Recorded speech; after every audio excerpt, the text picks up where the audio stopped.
দেখুন, শিশিরবাবু বর্ষিয়ান মানুষ, দীর্ঘদিনের রাজনীতিবিদ, অভিজ্ঞ মানুষ। কিন্তু এই ধরনের কথা বলে মানুষের কাছে ক্ষমা চাইব বলে নাটক করলে মানুষ ক্ষমা করেন না।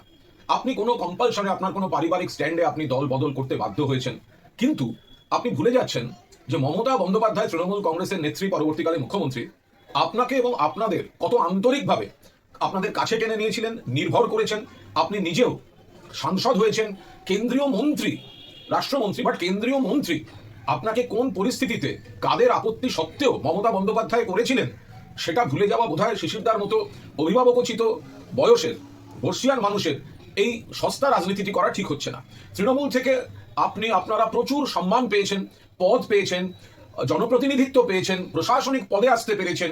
সরকার থেকে পুরসভা আপনি এবং আপনার ঘনিষ্ঠরা বারবার সেই সুযোগ পেয়েছে। দলের প্রভাবশালী জায়গায় ছিলেন, জেলায় আপনাদের উপরই নির্ভর করেছেন মমতা বন্দ্যোপাধ্যায়। এখন আপনাকে যেতে হয়েছে কোনো কারণে বিজেপিতে, তার জন্য তৃণমূলে যাওয়াটা ভুল।